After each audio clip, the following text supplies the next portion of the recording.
자, 오늘 이 시간에는 여러분들 사도행전 1장에 있는 말씀과 또 누가복음 1장에 있는 말씀을 가지고 한 사람이 전부다라고 하는 제목으로 우리가 하나님의 은혜 함께 나누도록 하겠습니다.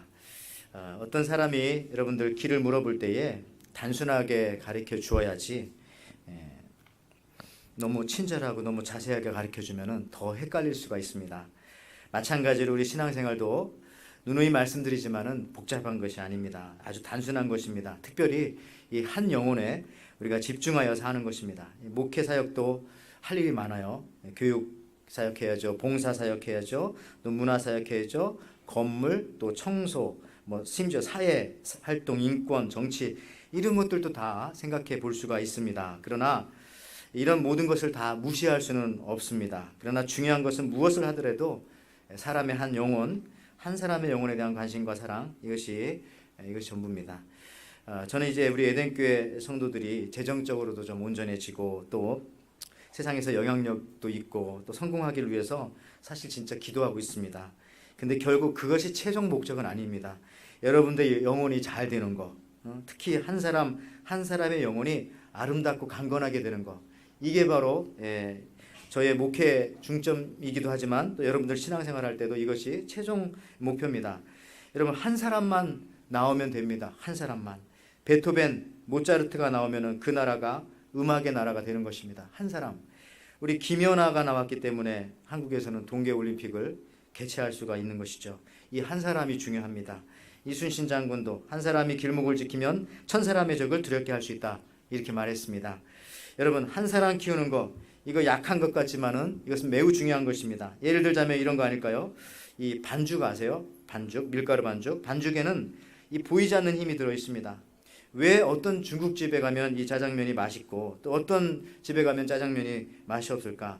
제가 짜장면집 맛있게 하는 집 몇 군데를 찾아다니면서 물어봤습니다. 근데 그 비결은 반죽이었습니다. 저는 처음에 생각하기를 양념이나 짜장면 소스가 중국 거냐 한국 거냐, 또 그 안에 들어가는 식재료 등등이 중요하다고 생각했어요. 물론 이런 것들 우리가 무시할 수는 없습니다. 그러나 진짜 중요한 것은 면이라는 것이죠. 근데 어떤 면이 좋으냐? 물론 그 집에서 직접 뽑는 것이 좋은데 그것보다 더 중요한 것은 좋은 반죽에서 나온다는 겁니다. 면은. 그러니까 이것이 면 장사하시는 분들의 비결인데 이거 모르고 장사하면 실패하는 거고요. 이거 알고 하시면 보이지 않게 이게 성공하는 것이라고 합니다. 아무리 인테리어 바꾸고 해도 잘 안 되는 것이죠. 여러분 어떤 주방장은 이 반죽을 일주일 동안 한대요. 묵혀놨다가 냉장고에 넣었다가 숙성시켰다 다시 꺼냈다가 하고 이렇게 한다는 거죠. 그래야 이 기포, 공기방울이 그 반죽에서 사라진다는 겁니다. 이것이 중국집만의 이야기가 아니죠. 한국의 가장 중요한 문화재 중에 하나가 도자기인데 이 기술이 백제시대에 일본으로 전달되었어요. 그래서 일본의 도자기보다 한국의 이 고려청자, 지금도 세계 문화유산 중에 하나입니다. 그런데 그 비결이 뭐냐? 반죽이라는 것입니다. 반죽은 이 도자기 만들 때 하는 반죽은 하루 이틀 해서 되는 게 아니에요. 이 고려청자 정도 같은 경우는 몇 달씩 반죽을 하고 해서 만들었기 때문에 거기에 거품이 다 빠지고 기포가 다 빠지고 정말 아름다운 도자기 만들 수 있는 것입니다. 우리도 가끔 인생 살면서 하나님께서 나의 인생을 빚으시기 위해서 많은 반죽을 할 때가 있습니다. 막 나를 주무를 때가 있어요. 힘들고 아픕니다. 그러나 그때가 내 인생의 헛된 기포, 이 거품을 제거하는 시간입니다. 이처럼 보이지 않는 곳에 힘이 들어있어요. 거기서 힘이 나온다는 것입니다. 여러분 보이지 않는 힘에 나오는 이 저력, 이 반죽 같은 저력이 중요합니다. 이 신앙생활도 마찬가지죠. 식물이 밤에 자라듯이 신앙생활의 파워는 보이지 않는 부분에 있습니다. 제가 여러분들 앞에 이 시간 나와서 30분 설교하는데 솔직히 이것을 1시간 준비할 수도 있고 옛날 5년 전에 했던 거 또 하면은 5분밖에 안 걸립니다. 또 10시간 준비할 수도 있고 3일 준비할 수도 있는 거예요. 그건 아무도 모릅니다. 그러나 이 준비하는 시간 보이지는 않지만은요, 설교하는 시간 다 같은 30분이라고 보일지 모르겠지만 그러나 보이지 않는 시간에 얼마나 말씀을 많이 가지고 그걸 반죽했느냐에 따라서 사실 달라지는 것입니다. 여러분의 신앙생활도 이 보이지 않는 시간에 얼마나 기도했느냐, 또 말씀을 묵상하고 실천했느냐, 또 새벽 예배, 또 수요 예배, 이런 예배에 얼마나 많이 출석했느냐 따라서 다르는 겁니다. 저는 이런 의미에서 이 목회와 신앙은 어떻게 하면 한 사람을 살리느냐, 여기서 판가름 난다고 그렇게 생각합니다. 많은 대중 속에서 한 사람은 잘 보이지 않습니다. 성도들의 한 사람 한 사람 눈에 띄어 보이지 않을 때가 있습니다. 그러나 베테랑은 그것을 보는 것이죠. 저는 여러분들 다 알아요. 말은 저한테 아무도 와서 얘기 안 하지만 여러분들의 뱃속에 있는 아이가 지금 어떤 상태인지도 다 알아요. 여러분, 훌륭한 담임 선생님은 학생들 전체도 보지만은 한 학생 한 학생의 그 건강 상태, 또 가정 상태도 보는 겁니다. 여러분, 이렇게 한 사람이 중요합니다. 이 한 사람 살려내기 시작하면 두 사람, 세 사람은 쉽지 않겠습니까? 의사가 어떤 병을 고칠 때 한 사람 고치기 나면은 두 번째, 세 번째 비슷한 병 가지고 온 사람 고치는 거 훨씬 수월해요. 같은 약 쓰면 되니까요. 이것처럼 한 사람이 중요합니다. 집안에서도 아이 키울 때 항상 장남한테 바라는 게 그거죠. 네가 잘 돼야 된다. 하나만 잘 되면 그 다음 줄줄이 다 해질 것이다. 뭐 마찬가지입니다. 여러분들 한 번 해보면 또 할 수 있는 겁니다. 한 사람 전도해보면 그 다음 사람은 쉽습니다. 여러분들 이 태극권이라는 무술 아세요? 중국 무술 운동 삼아서 요즘에 중국 분들 보시면 천안문 광장에서 뿐만 아니라 모든 이 중국의 뭐 길거리마다 아침이면 뭐 줄 서가지고 막 운동을 하는 그 태극권 무술에 그걸 변형시킨 거잖아요. 저희도 베트남 캄보디아 선교 갔을 때 보니까 캄보디아 수도 그 푸놈펜 옆에 푸놈펜 강 이렇게 흐르고 있는데 거기서도 막 그 운동을 하시더라고요, 그분들이. 그런데 이 동양 무술의 기본이 뭔지 아십니까? 한 발짝 걷는 거예요, 한 발짝. 근데 이 한 발짝 걷는데 10분입니다. 10분. 천천히 10분 한번 걸어보세요. 그러면 어떻게 되겠습니까? 여러분 한번 해보세요. 그러면 일주일만 하면 다리에 알통과 근육이 잡히는 겁니다. 여러분들 이 하루에 세 발짝만 걸어보세요. 30분. 그러면 다리에 근육이 잡히는 거죠. 여러분 한 사람 예수님께 인도하면은 그 다음 사람, 또 그 다음 사람 훨씬 더 수월하고 영적인 자신감이 붙어 버리는 것이죠. 우리 교회에서도 그런 분들 계시잖아요. 올해만 하더라도 뭐 3분, 4분 전도하시고 또 지금도 접촉하고 계시고. 신앙생활은 그렇게 이렇게 한 걸음 한 걸음씩 한 사람 한 사람씩 하는 건데요. 자신감 붙고 주님의 능력이 여기서부터 나타나기 시작하는 거죠. 이 한 번이라고 하는 것이 참 중요합니다. 누구든지 태어나서 사실 한 번만 예수님 만나면 나머지는 다 해결되는 겁니다. 근데 신앙생활 하다가 조금 힘들면 좌절하고 조금 하다가 시련이 닥치면은 포기하고 앞으로 나가지 못하는 이유가 뭐냐? 한 번만 예수님 만나면 되는데 미안하지만 그 한 번이 없기 때문에 그렇습니다. 그 한 번이. 예수님을 이미 만난 분들은 이걸 잘 알 겁니다. 한 번의 만남이 필요합니다. 그것만 있으면 되는 것이죠. 전도도 못하는 이유가 한 명을 안 해봤기 때문에 그런 것이죠. 우리 반기문 한국 유엔 사무총장이었잖아요. 근데 이분이 여기 사진에 보면 나오지만은 어린 시절 영어를 잘해가지고 충북 대표로 뽑혀서 이 백악관에까지 갔다가 왔습니다. 근데 그때 단체로 가가지고 누굴 만났는가? 케네디 대통령 좀 만났잖아요. 이 한 번의 만남을 통해서 야, 내가 세계의 꿈을 꿔야 되겠다. 그래서 중국 분들은 그런다고 하대요. 세계 대통령이라고. 그래서 세계 대통령이 되지 않았습니까? 이 한 번의 만남 아무것도 아닌 것 같지만은 이 중요한 겁니다. 오늘 여러분들 새가족 영입식 있는 주일인데요. 누군가 우리 새가족 영입식 받는 저분들에게 한 번만 예수님 전해보자. 그리고 저분들한테 한 번만 교회 가보자. 뭐 이러기 때문에 오신 것이고요. 또 우리 새가족 분들이요, 4주간 새가족 교실을 마치고 이처럼 새가족 영입식에 오신 이분들도요, 그냥 마음속으로 그래 뭐 한 번만 가보지 하는 그런 마음으로 그 한 사람 그 한 번 그 퍼스트 스텝이 있었기 때문에 오늘 여기까지 오게 된 것입니다. 여러분들도 다 마찬가지고요. 여러분 우리가 이 태신자 또 초청 전도주일 한 달 남겨놓고 있지 않습니까? 물론 몇 주 전부터 말씀드리지 않았습니까? 그런데 여기에서도 핵심은 누구든지 전도하고 싶은 사람 한 사람만 전도해서 이 자리에 갖다 앉혀놔 보세요. 그러면 2번, 3번 이건 평생 가능한 거예요. 죽을 때까지. 아, 이게 되는구나. 할 수 있구나. 그런데 그 한 번이 안 되는 거예요. 그 한 번이 없기 때문에 평생 할 수 없는 것입니다. 한 번이 되면 그 다음부터는 수월해지고 거기에 능력이 붙게 되는 것이죠. 여러분 한국의 가장 남쪽 섬 제주도 밑에 마라도라는 섬이 있습니다. 작년까지만 하더라도 거기에 학생 한 명 있었잖아요. 이 학생 한 명 때문에 교감 선생님도 있고 담임 선생님도 있고 학교도 있고 운동장도 있고 꽃밭도 있고 이 학생 한 명 때문에 저는 제 방에 이런 말씀드렸지만 3년 전에 어떤 집사님께서 갖다 주신 그 물고기 구피라고 하는 이 새끼손가락만한 이거 한 마리가 있어가지고 그것을 키우느라고 꼼짝을 하지 못합니다. 이거 뭐 잠자야 되는데 10시쯤 이제 자려고 하다 아유 이 고기 밥을 안 줬구나. 그래서 또 나와가지고 밥 주고 하고 어디 휴가 갈 때도 요 조그마한 이게 죽지를 않아요. 그래가지고 갈 때도 우리 휴가 갈 때도 우리 전도사님한테 맡기고 그렇죠. 일주일 동안 좀 꼭 부탁한다고. 그래서 물고기 밥 부탁하고 참 이게 별것도 아닌데요. 요 새끼 손가락만한 구피라고 하는 이 물고기 그것도 한 마리. 근데 여러분들 이게 왜 함부로 못하냐 제가 생명이잖아요. 생명. 그래서 1개월 전에는 얘가 막 이제 돌아가시려고 하더라고요. 막 물고기가 죽기 전에 허리가 구부러지나 봐요. 진짜 다 준비해 놨습니다. 다 준비를 해놨어요. 이제 죽을 것을. 그래가지고 진짜로 화단 여기다 묻어줘야 되겠다. 뭐 이런 생각도 했는데 다시 또 회복된 거예요. 그래서 지금도 있는데 여러분들 이 앞에 이 꽃꽂이 같은 거는요. 뿌리가 잘린 것은 여러분들 일주일 지나면 쓰레기통에 갖다 버립니다. 그렇지만 화분에 있는 그 풀들 있잖아요. 저런 풀들도 마찬가지지만은 뭐 이거는 버릴 수가 없겠더라고요. 왜냐하면 아직은 살아 있잖아요. 그래서 바깥에 갔다가 묻기도 하고 심기도 하고. 여러분 생명이 아직 붙어 있기 때문에 버릴 수가 없는 겁니다. 생명이 있으면 함부로 대할 수가 없는 것이죠. 한 생명이 이렇게 소중한 것이죠. 이게 바로 교회고 이것이 바로 우리 예수 믿는 사람들의 마음가짐이에요. 오늘 여러분 사도행전에서는 예수님의 말씀과 행하심을 그대로 보여주십니다. 예수님의 사셨던 모습을 그림 언어로 생생하게 표현해 주는 것이 사복음서 중에서도 이 누가복음입니다. 누가복음은 누가 썼을까요? 누가 썼죠? 누가가 썼죠. 그는 자기 이름의 뜻대로 어두움의 세상을 밝혔던 사람입니다. 누가는 원래 원어는 루카스입니다. 루카스라고도 하고 또 루시드라고도 하고 빛을 비춘다라고 하는 그런 뜻이죠. 참고로 여러분들 마귀 사단은 광명의 천사 루시퍼라고 하잖아요. 이게 같은 루카스라고 하는 것은 빛을 비추다라는 그런 뜻이에요. 근데 그가 누가복음과 사도행전을 쓰게 된 동기가 있습니다. 그것이 뭡니까?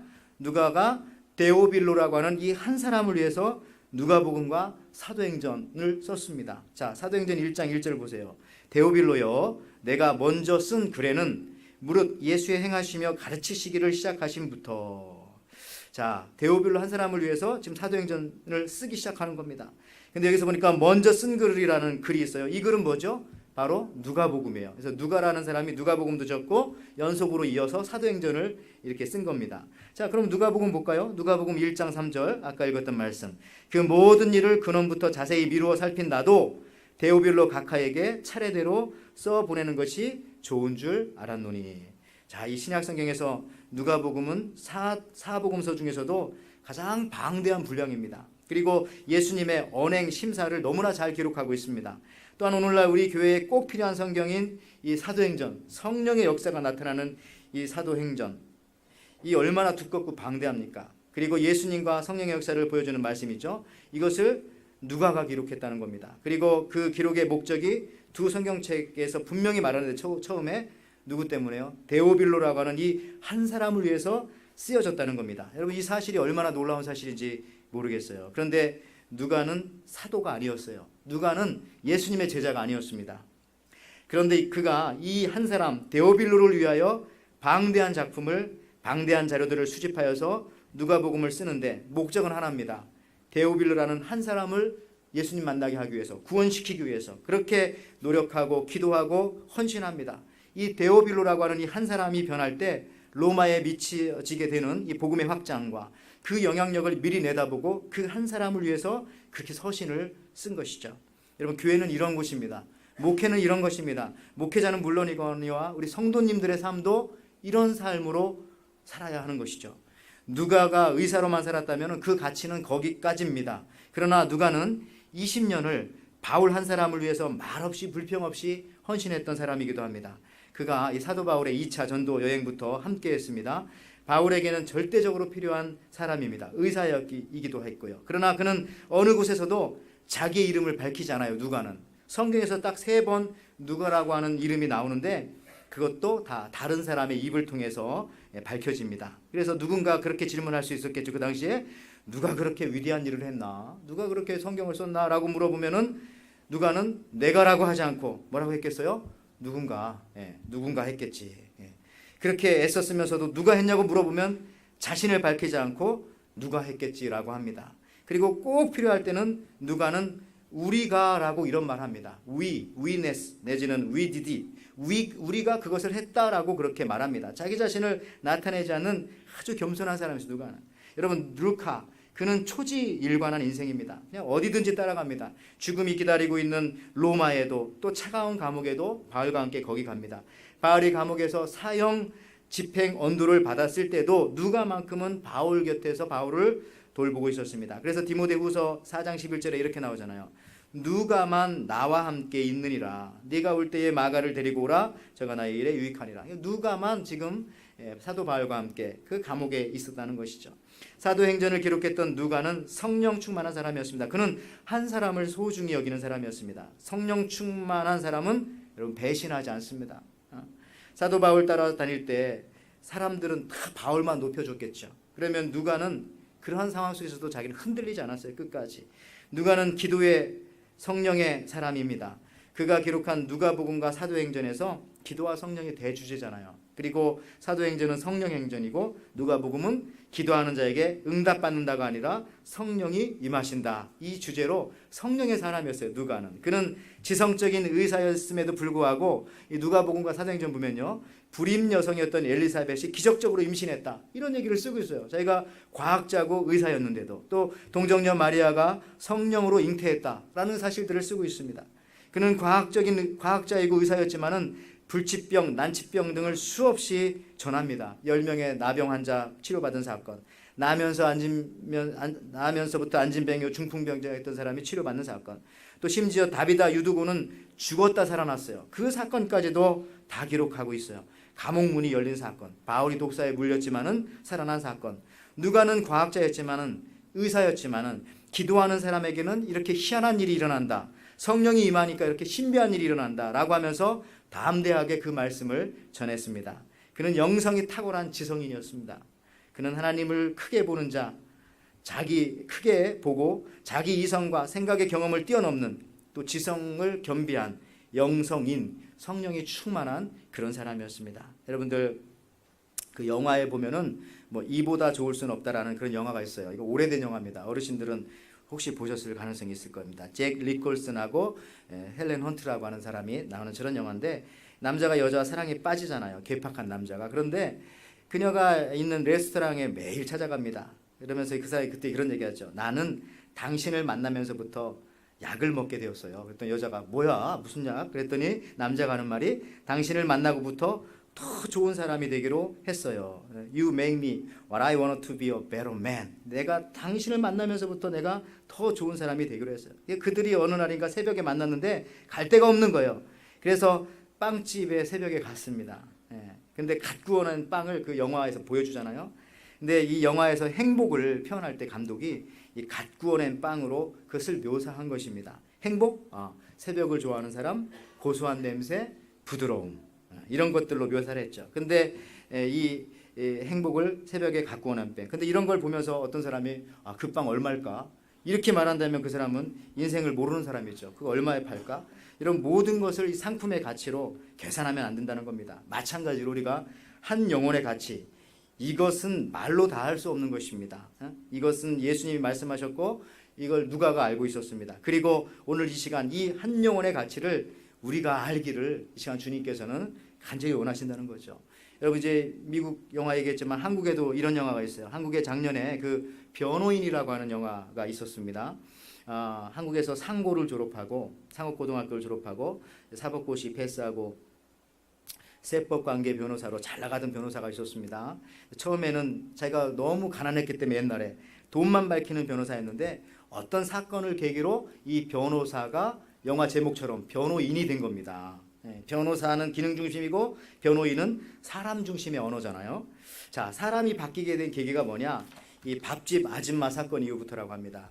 과거에 돈이 없었을 때에 그 공부할 때에 그냥 밥 먹고 몰래 튀었던 적이 있었나 봐요. 그 집에서. 나중에 성공한 후에 이 죄책감에 들어가지고 돈을 갚으러 그 식당에 갔어요. 영화에서 근데 이 집 가봤더니 이 밥집 아줌마는 다 반말이에요. 그 집에 밥 먹으러 뭐 부장 판사가 오든지 지검장이 오든지 다 반말. 저기 앉아 뭐 이러면서. 그러니까 그녀에게는 이 밥집을 찾아오는 사람이 단지 다 밥 먹으려고 오는 배고픈 인간으로 보일 뿐이죠.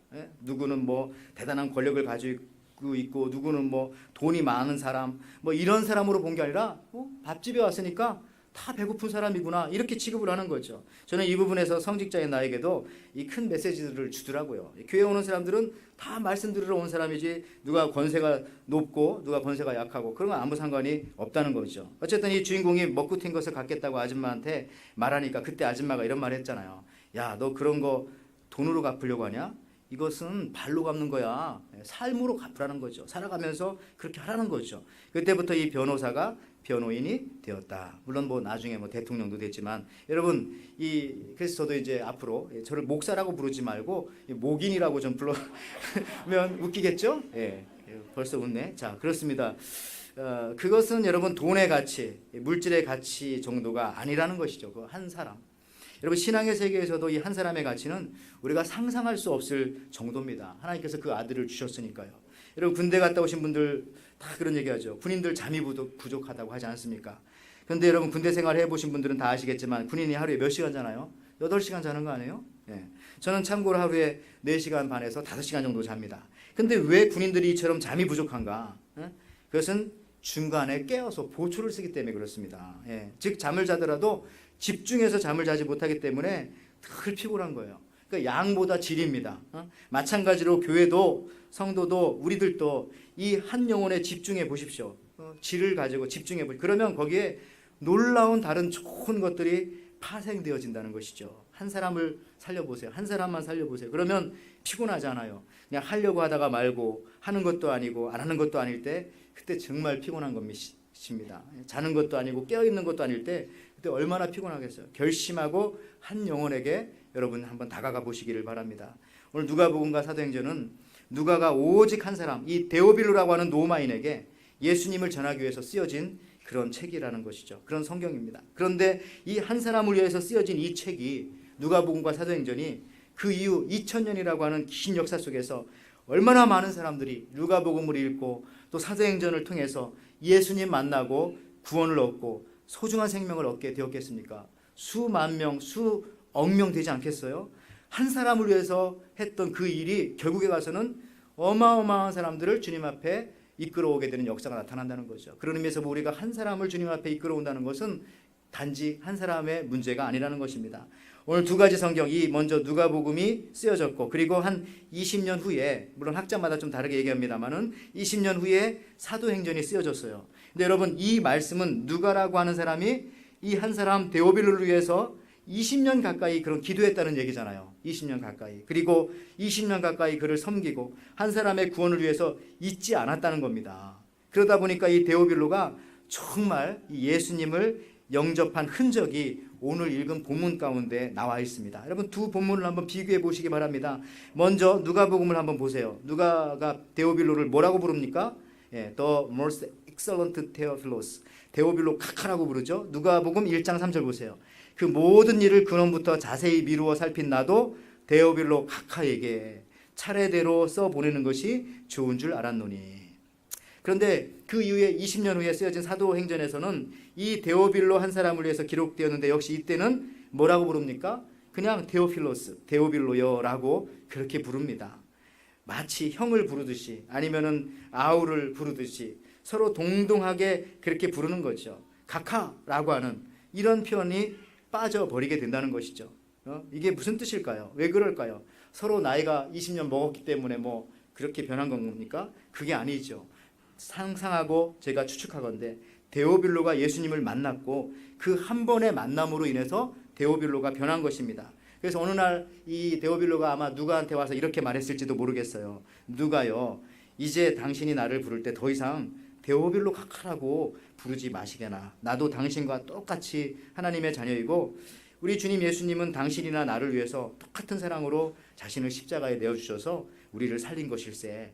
그러니 이제 제발 나를 데오빌로 카카라고 부르지 말고 형제님 혹은 데오빌로여라고 그렇게 불러주시게나. 뭐 이렇게 된 거 아니겠어요? 아니면은 이 데오빌로가 예수님을 믿기 시작했고 그리고 이것 때문에 그 당시 이제 박해를 했으니까 예수 믿는 사람들은 뭐 지위가 박탈되어서 더 이상 데오빌로 각하라고 부르지 않고 그냥 데오빌로여라고 부를 수도 있고요. 물론 감옥에 지금 있을 수도 있는 것이고, 어쨌든 중요한 것은 지금 데오빌로가 예수 믿고 변했다는 겁니다. 그 호칭에서 보면 알 수 있는 것이죠. 여러분, 무엇 때문에 이렇게 변한 것입니까? 누가의 한 사람을 향한 그 사랑의 가치 때문에 그런 것입니다. 예수님의 마음을 꼭 닮은 누가의 그 한 사람을 위한 그 헌신 때문에 그렇게 된 것이죠. 오늘 말씀은 여러분에게도 우리 주님께서 이것을 원하신다고 지금 말씀하고 계십니다. 이것을 저와 여러분들에게 이 시간 요청하고 계신 거예요. 여러분, 가슴 뛰는 일을 하시기를 바랍니다. 가장 근본적이고 원초적인 일을 하시기를 바랍니다. 그게 바로 한 사람이에요. 한 사람 살리는 거.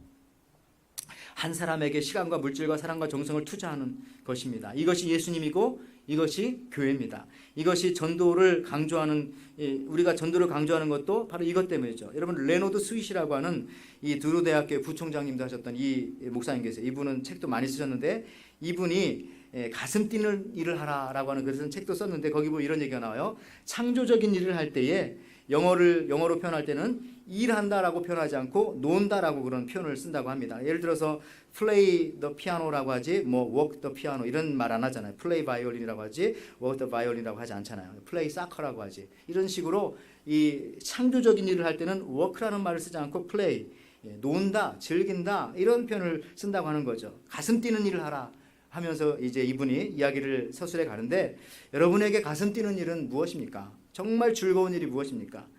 가장 창조적인 일이 무엇입니까? 바로 사람에게 투자하는 것이고요. 사람을 살리는 것입니다. 이 일보다 더 가슴 뛰는 일이 우리에게 또 어디 있겠습니까? 예수님도 늘 한 사람을 찾아가셨어요. 거라사 광인, 미친 사람에게 풍랑이 있는 바다를 뚫고 가셨습니다. 또 사마리아 수가성 우물가에 있는 한 여인을 만나서 생명의 복음을 전하셨습니다. 왜냐하면 예수님이 이 수가성에서 이 여인하고만 만났어요. 그리고 이 여인과 대화를 한 것이 성경에 있는 그 모든 1대1의 대화 중에서 가장 긴 내용입니다. 그리고 예수님께서는 이방인보다도 유대인들이 그 당시 가기 싫어했던 이 사마리아 땅에 이 한 여인을 만나기 위해서 거기에 수가성에 들어가셨던 것이죠. 여러분, 마지막으로 십자가를 지시러 예수님께서 예루살렘에 올라가십니다. 이번 올라가시면 이제 예수님께서 십자가를 지시고 죽는 거예요. 죽음의 길 앞에서도 예수님은 예루살렘에 그냥 올라가시지 않고 여리고성을 잠깐 들르셨어요. 거기서 누굴 만났습니까? 세리장 삭개오를 만났어요. 그리고 삭개오 한 사람을 구원시켜 놓고 예루살렘에 올라가서 십자가를 지시고 죽으시고 부활하셨어요. 여러분들, 예수님은 항상 한 사람 한 사람을 만나시고 한 사람 한 사람을 구원하십니다.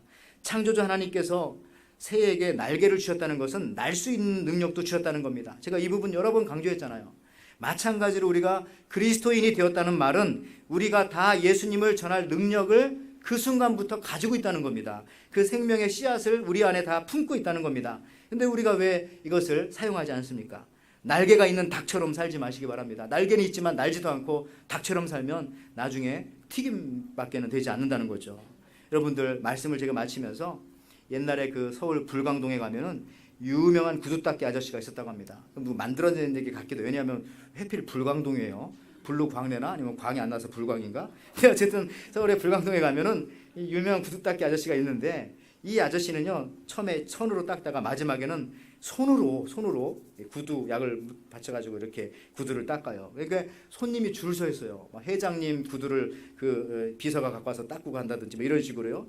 그래서 물어봤죠. 아니, 왜 그렇게 하냐고 물어봤어요. 그랬더니 이 구두 닦는 이분이 하시는 말씀이, 자, 이렇게 말합니다. 최고의 가죽을 닦으려면은 최고의 가죽으로 닦아야 합니다.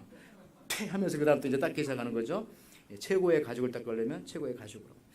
가장 귀한 일을 가장 귀한 것으로 하는 것이라는 거죠. 가장 귀한 일은 가장 귀한 사람을 보내서 한다는 것이죠. 여러분, 이 땅에 소중한 한 사람을 구하기 위해서 하나님께서는 이 땅에 가장 소중한 바로 여러분들을 사용하기를 원하십니다. 천사를 사용하기 원치 않으세요. 능력이 많은 천사도 하나님은 필요 없다는 겁니다. 가장 소중한 사람을 구원하기 위해서 하나님께서는 여러분들과 같이 먼저 우리 주님을 믿은 가장 소중한 여러분들을 사용하시기를 이 시간 원하십니다. 최고의 가죽을 닦으려면 최고의 가죽으로 닦아야 한다는 그 심정이겠죠. 그럼 마찬가지로 오늘 이 새가족 영입식, 그리고 앞으로 우리가 이 태신자 전도주일에 여러분 누가처럼 그렇게 사역하시기 바랍니다. 하나님은 여러분을 귀하게 사용하시기를 원합니다. 왜냐하면 그 일이 가장 귀한 사역이기 때문에 그렇습니다.